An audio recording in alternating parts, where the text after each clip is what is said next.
আমাদের নগরে সবাই ঠিক আছে তো? হ্যাঁ মহারাজ, সব ঠিক আছে। মহারাজ, আমাদের গ্রামে বন মানুষ এসেছে। মহারাজ, আমাদের গ্রামে বন মানুষ এসেছে। সে আমাদের ঢিল মারছে, আমরা মরে যাব।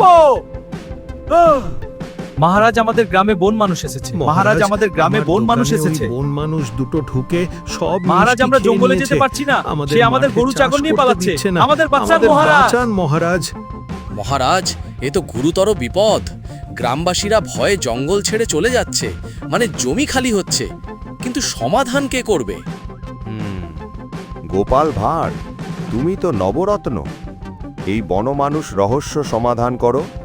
বনমানুষ মিষ্টি খায়, মন্ত্রীমশাই চিন্তিত হবার বদলে এত খুশি খুশি লাগছে কেন? বনমানুষের ব্যাপারে কি মন্ত্রীমশাই কিছু জানে?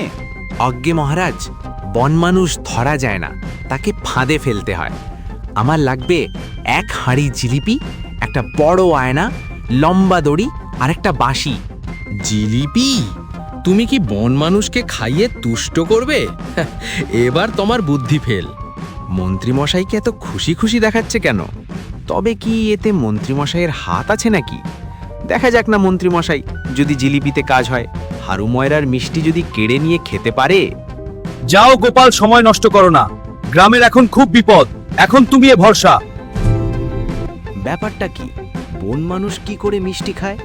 তবে কি এর ভিতরেও মন্ত্রীমশাই? চলো নন্টে ফন্টে, ব্যাপারটা ভালো করে বুঝতে হবে। আমার বন মানুষের মিষ্টি খাওয়া নিয়ে সন্দেহ হচ্ছে। বুঝলি, নন্টে ফন্টে এই হাড়িতে জিলিপি আছে। তোরা এই আয়না আর দড়িগুলো ওইখানে রাখ, আমি যেরকম বলেছিলাম।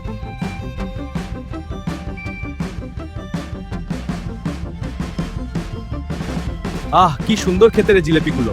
ঠিক বলেছিস, মন্ত্রীমশাই তো আমাদের ভালো কিছু খেতেই দেয় না।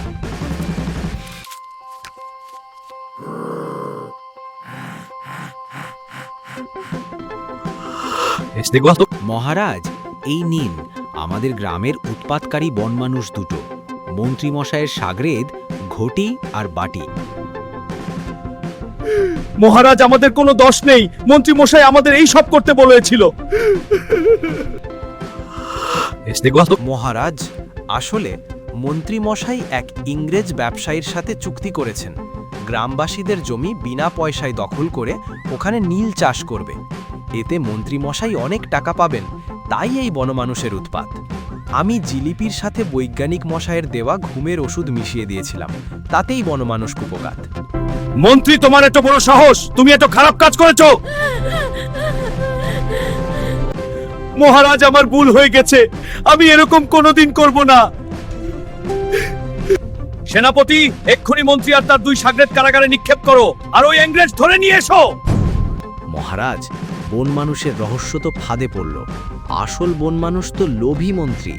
আমি শুধু জিলিপি, আয়না আর হাসি দিয়ে বুঝলাম ভয়ের পিছনে লুকিয়ে থাকে লোভ, আর হাসি দিয়ে সব খোলসা হয়ে যায়।